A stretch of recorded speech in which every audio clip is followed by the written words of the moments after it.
Paul menait une vie paisible. Marié à Élise depuis 6 ans, il partageait avec elle un amour sincère, profond, bâti sur des années de complicité et de projets communs.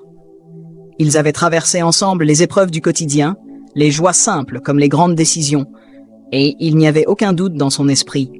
Il aimait sa femme plus que tout. Pourtant, une ombre persistante flottait dans leur foyer, aussi discrète qu'insaisissable. C'était cette langue, la langue maternelle d'Élise et de sa mère, Madeleine. Une langue qu'ils ne comprenaient pas. Elle la parlait souvent entre elles, avec une aisance naturelle qui trahissait des années de conversation tissées dans ce dialecte aux sonorités fluides et mélodieuses. Paul les observait parfois échanger, fasciné par la manière dont leurs mots semblaient danser dans l'air, ponctués de rires complices ou de silences lourds de sens. Mais lui, il restait en dehors, comme un étranger dans sa propre maison. « C'est plus facile pour nous, mon amour », lui disait Élise avec un sourire tendre lorsqu'il s'en étonnait. Paul ne protestait jamais vraiment. Il savait qu'il n'y avait aucune malice dans leur intention. Et pourtant, quelque chose en lui résistait à cette idée. Ce n'était pas tant la barrière de la langue qui le troublait, après tout. Chacun avait droit à son intimité, à ses habitudes. Non, c'était autre chose. Un sentiment diffus, une impression fugace qu'il lui manquait toujours un élément essentiel du tableau. Parfois, alors qu'ils étaient en famille, il surprenait une lueur furtive dans le regard de Madeleine lorsqu'Élise prenait la parole en cette langue étrangère. Un éclat d'émotion qui disparaissait aussi vite qu'il était apparu. D'autres fois, il percevait un changement subtil dans l'intonation d'Élise, une inflexion plus grave, plus sérieuse, comme si certaines phrases portaient en elles un poids qu'il n'était pas censé comprendre. Et puis il y avait ces silences, ces arrêts brusques lorsqu'il entrait dans une pièce, ces regards échangés avant qu'elles ne reprennent leur conversation d'un français mesuré, plus prudent, comme si elles choisissaient soigneusement leurs mots. Il se raisonnait. Ce n'était sans doute que de la paranoïa. Elle parlait ainsi par habitude, par confort, rien de plus. Il se disait qu'il n'y avait là aucune raison de s'inquiéter. Jusqu'au jour où tout bascula. Un soir, alors que Madeleine était venue dîner, Paul sentit dès son arrivée que quelque chose flottait dans l'air. Il y avait une tension inhabituelle entre sa femme et sa belle-mère, un échange d'énergie sourde qui contrastait avec la douceur habituelle de leurs retrouvailles. D'ordinaire, lorsque Madeleine venait leur rendre visite, l'ambiance était chaleureuse, ponctuée de rires et de discussions animées. Mais ce soir-là, les regards étaient fuyants, les gestes plus précipités, et un silence pesant s'installait parfois, comme si l'une attendait que l'autre prenne la parole pour aborder un sujet qu'aucune ne semblait vouloir évoquer devant lui. Il observa Élise servir le vin, les mains légèrement crispées autour du goulot de la bouteille. De son côté, Madeleine triturait nerveusement sa serviette en tissu, la repliant, la dépliant, un tic qui lui connaissait lorsqu'elle était troublée. Le repas avait à peine commencé que, comme souvent, les deux femmes glissèrent peu à peu dans leur langue maternelle. D'ordinaire, cela ne dérangeait pas Paul, même si une pointe d'agacement venait parfois le chatouiller quand il avait l'impression d'être mis à l'écart. Mais, ce soir-là, c'était différent. Il y avait une urgence dans leur voix, un débit plus rapide, des murmures saccadés qu'il percevait comme autant de signaux d'alarme. Il posa son verre et tenta de capter quelques bribes, non pas en comprenant les mots, mais en analysant leurs expressions. Le front d'Élise s'était plissé sous l'effet de l'émotion et ses doigts s'étaient resserrés autour du poignet de sa mère comme si elle voulait la retenir dans l'instant, l'empêcher de fuir ou de minimiser ce qu'elle se disait. Puis ce fut ce geste, ce moment suspendu dans le temps. Élise, le regard tremblant, posant une main hésitante sur celle de Madeleine avant de murmurer quelque chose d'une voix étranglée. Paul ne comprit pas exactement ce qu'elle disait, mais il crut discerner une phrase, un simple chuchotement, un secret glissé entre elles. Il ne doit pas savoir. Son cœur se serra immédiatement, et un frisson remonta le long de son dos. Il ne devait pas savoir quoi. L'angoisse s'insinua en lui comme une ombre rampante. Était-ce à propos de lui? D'un mensonge, d'une vérité cachée, d'un événement qu'on lui avait toujours dissimulé? Il sentit son souffle se bloquer. Une part de lui voulait intervenir, exiger des explications sur le champ. Mais une autre, plus prudente, lui souffla de se taire. S'il leur posait la question maintenant, elle trouverait sans doute un moyen de détourner la conversation, de le rassurer avec un sourire forcé ou une plaisanterie maladroite. Non, il savait instinctivement que la vérité ne viendrait pas d'une confrontation directe. Il devait attendre, observer, et surtout, comprendre leur langue. La clé du mystère se cachait là, dans ces mots qu'il ne saisissait pas encore. Désormais, une certitude s'ancrerait en lui. Il devait savoir. Et pour cela, il était prêt à tout. Le lendemain matin, Paul se réveilla avec une idée fixe, une obsession qui tournait en boucle dans son esprit. Il ne pouvait plus rester dans l'ignorance. Quel que soit le secret qu'Élise et Madeleine lui cachaient, il était hors de question qu'il continue à vivre dans cette ombre, à être ce spectateur impuissant d'une conversation dont il ne saisissait que les échos. Il réfléchit toute la matinée, pesant ses options. Demander à Élise directement? Non. L'instinct lui dictait que ce serait peine perdue. Si elle voulait lui cacher la vérité, elle trouverait une manière habile de détourner la conversation. Il devait être plus malin. Il devait comprendre leur langue. L'idée lui sembla d'abord insensée. Apprendre une langue à l'âge adulte demandait du temps, des années peut-être.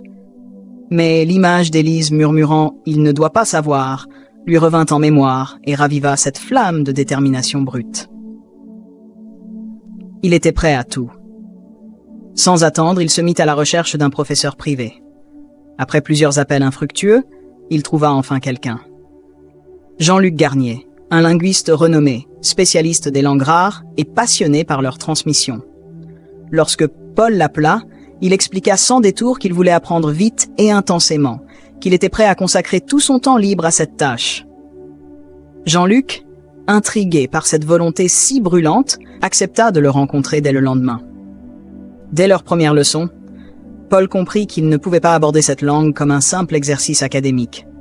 Il devait l'absorber, l'incarner. Il s'imposa un rythme draconien. Cours particuliers tous les soirs après le travail, immersion complète à travers des enregistrements, lecture de textes qu'il déchiffrait laborieusement, mot après mot. Chaque sonorité nouvelle était une victoire.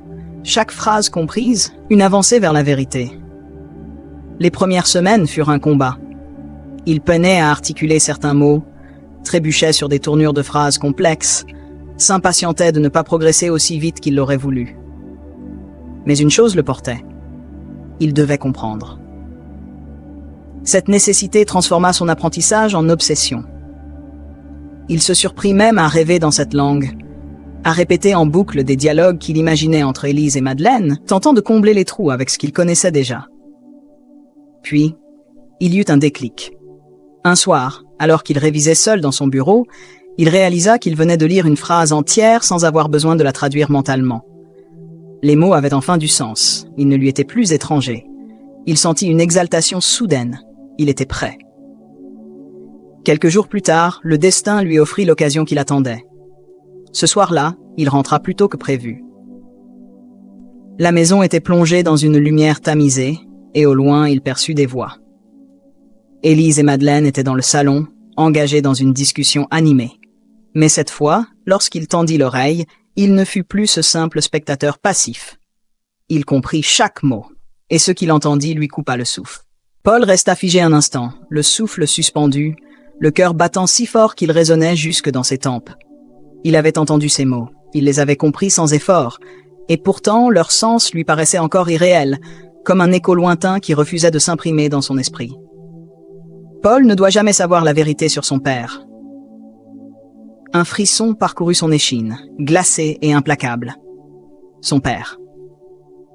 L'homme dont il ne gardait que des souvenirs flous, un visage à demi effacé par le temps, des images éparses d'un amour paternel interrompu trop tôt. Depuis toujours, il connaissait la version officielle. Un banal accident de voiture, une nuit pluvieuse, un drame qui l'avait privé d'un père avant même qu'il ne puisse réellement le connaître. Mais alors, si Madeleine disait que la vérité devait rester cachée, cela signifiait qu'il y avait autre chose. Il sentit une vague de colère, de peur et de confusion l'envahir. Il ne réfléchit plus. D'un pas ferme, il s'avança vers le salon. Lorsque ses chaussures foulèrent le parquet avec plus de bruit qu'il ne l'aurait voulu, Les deux femmes se turent brusquement. Madeleine eut un sursaut et porta une main tremblante à son collier, comme si elle cherchait à s'accrocher à quelque chose de tangible. Élise, elle, était livide, les lèvres entr'ouvertes, figée dans un mélange de stupeur et d'effroi. Le silence était épais, pesant, traversé seulement par le tic-tac d'une horloge accrochée au mur. Paul planta son regard dans celui d'Élise, puis dans celui de Madeleine. Il ressentait un froid intérieur, comme si une main invisible serrait son estomac. Puis il parla, et lorsqu'il le fit, ce fut dans leur langue. De quelle vérité parlez-vous?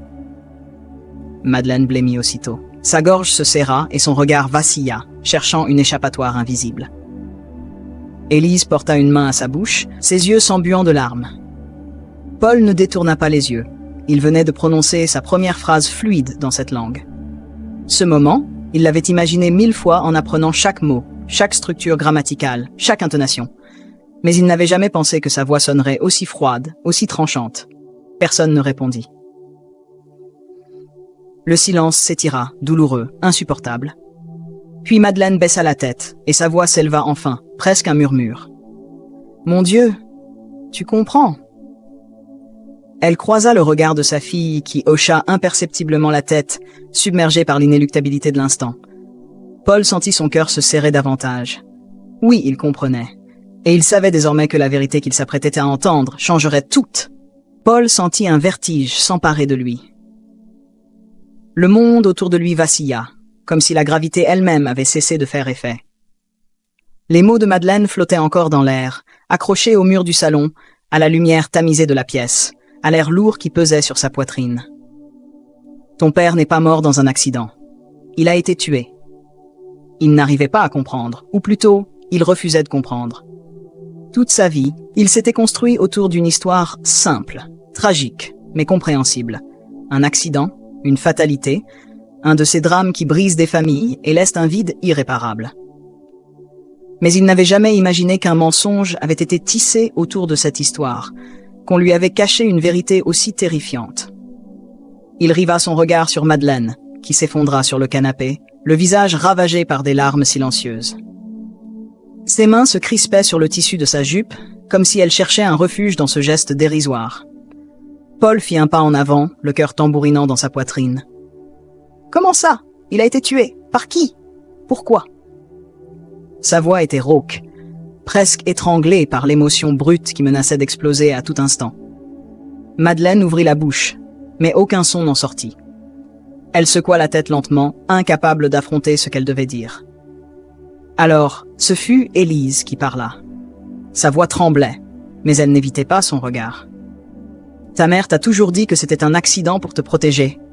Mais la vérité, c'est que ton père a été assassiné. » Paul eut l'impression que son sang s'était glacé. Un frisson le parcourut des pieds à la tête, son corps réagissant avant même que son esprit n'ait assimilé pleinement ce qu'il venait d'entendre. Assassiné. Il sentit une nausée monter en lui. Cette simple vérité changeait tout. Toute sa vie, il avait pleuré un accident. Il avait accepté l'injustice d'un destin cruel. Mais à présent, il découvrait que ce n'était pas le hasard qui lui avait pris son père. C'était un meurtrier. Ses poings se serrèrent malgré lui. « Qui ?» articula-t-il d'une voix basse et dangereusement calme. Élise inspira profondément, le regard embué de douleur.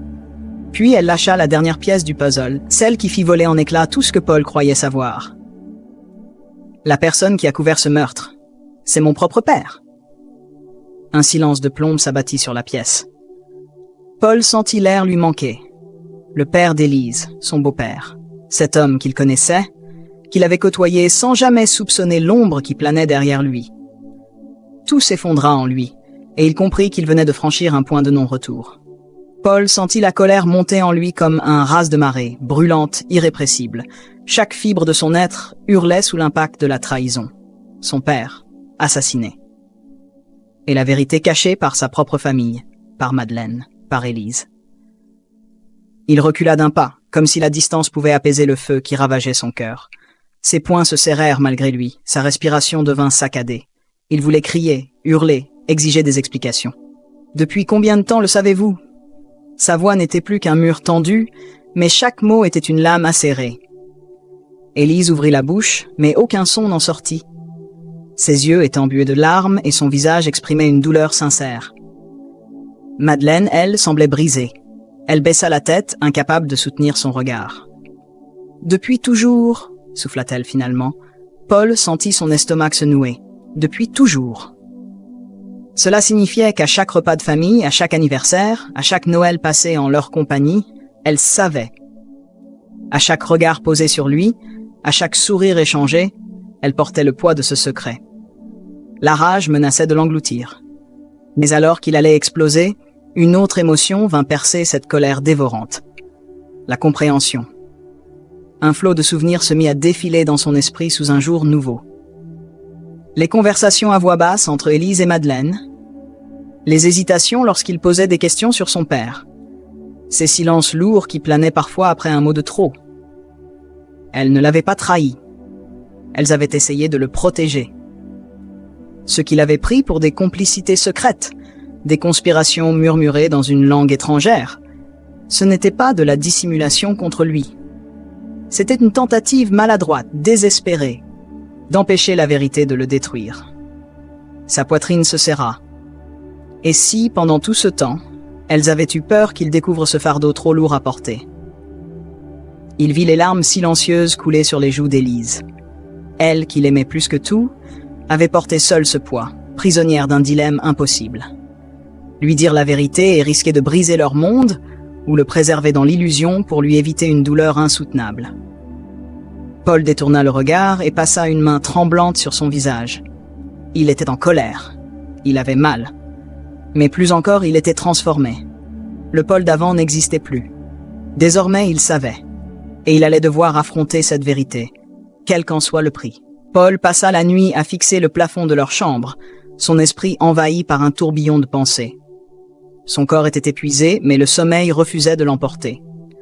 Tout ce qu'il croyait être immuable venait d'être brisé en 1000 morceaux. Son père n'avait pas été victime d'un simple accident. Il avait été assassiné. Et pendant des années, cette vérité lui avait été cachée. Il repensa à Madeleine, recroquevillée sur le canapé, écrasée par le poids du secret. À Élise, le regard plein de douleur et de culpabilité. Il voulait encore leur en vouloir, hurler son indignation, exiger des comptes. Mais plus les heures passaient, plus une évidence s'imposait à lui. La colère ne changerait rien. Son père resterait mort. L'histoire ne se réécrirait pas. Alors que faire? S'enfermer dans l'amertume, laisser ce mensonge ronger tout ce qu'il aimait encore. Ou accepter la vérité et avancer. Le matin pointait à peine lorsqu'il se leva, les yeux cernés, mais l'esprit plus clair qu'il ne l'avait été depuis longtemps. Dans la cuisine, Élise était déjà debout, une tasse de café entre les mains. Ses yeux fatigués se levèrent vers lui avec appréhension, comme si elle redoutait ce qui allait suivre. Paul ne dit rien tout de suite. Il s'approcha simplement et sans hésiter la prit dans ses bras. Elle se figea un instant, puis éclata en sanglots contre son épaule. Il la serra plus fort. « Merci de m'avoir enfin dit la vérité. On va affronter ça ensemble. » Elle hocha la tête, incapable de parler, ses larmes mouillant sa chemise. À cet instant, Paul comprit qu'un cycle venait de se briser. Le mensonge qui avait pesé sur lui toute sa vie s'effaçait enfin. Une nouvelle page s'ouvrait. Et cette fois, il en comprendrait chaque mot.